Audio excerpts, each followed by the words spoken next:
Hello, mamis! At dahil may natira kaming barbecue sa paninda namin, gagawin natin itong barbecue fry.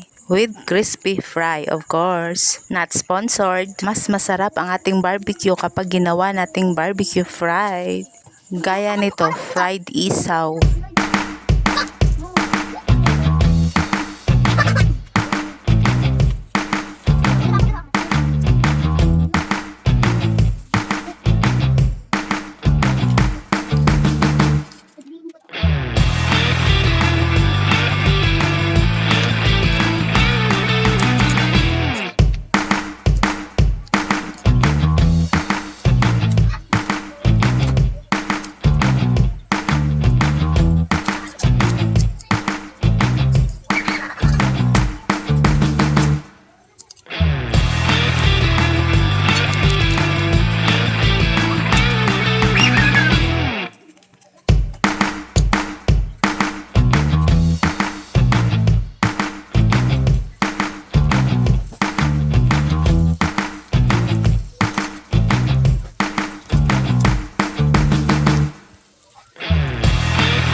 At eto na, luto na ang ating barbecue fry. At sobrang sarap naman talaga nito mga mamis.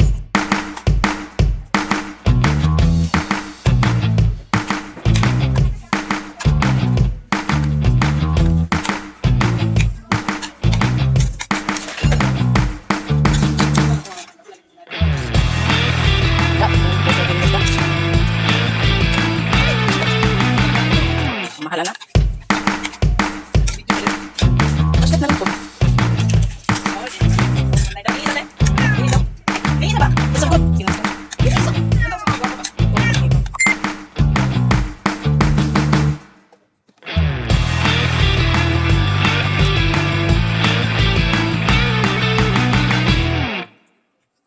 Naku, sobrang sarap talaga nito mga mamis. Talagang ubos na ubos talaga nito ang bahaw. Sobrang crispy at sobrang malasa dahil inihaw na siya at pinlay pa.